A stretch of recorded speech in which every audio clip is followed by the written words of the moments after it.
ठंड का आगमन। सर्दी का मौसम आने वाला था। जंगल में रहने वाले सभी जानवर और पक्षी इसके लिए तैयार हो रहे थे। कुछ जानवर अपने बिलों को गहरा और गर्म बना रहे थे, तो कुछ भोजन इकट्ठा कर रहे थे। एक पक्षी परिवार भी सर्दी के लिए तैयार हो रहा था। यह परिवार एक बड़े पेड़ पर अपना घोंसला बनाना चाहता था।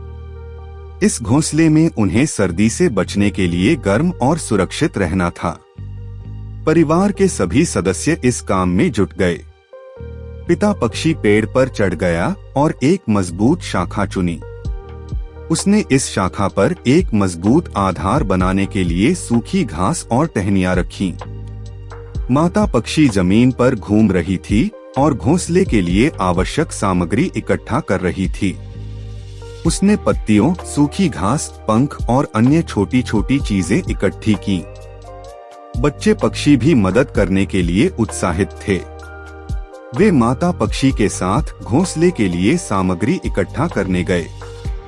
वे छोटी छोटी पत्तियां और सूखी घास उठा रहे थे। उनका काम छोटा था, लेकिन वे बहुत खुश थे कि वे परिवार की मदद कर रहे थे। हर दिन परिवार घोंसले बनाने के लिए कड़ी मेहनत करता था। वे सुबह जल्दी उठते थे और देर रात तक काम करते थे।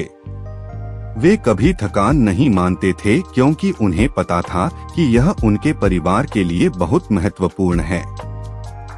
आखिरकार एक दिन घोंसला तैयार हो गया। यह एक मजबूत और गर्म घोंसला था। परिवार बहुत खुश था। वे अब सर्दी से डर नहीं रहे थे। वे अपने नए घर में सुरक्षित और गर्म रहेंगे। सर्दी आ गई, लेकिन इस परिवार को कोई डर नहीं था। वे अपने घोंसले में आराम से सोते थे और भोजन खोजने के लिए बाहर निकलते थे। वे एक दूसरे की देखभाल करते थे और खुशी से रहते थे।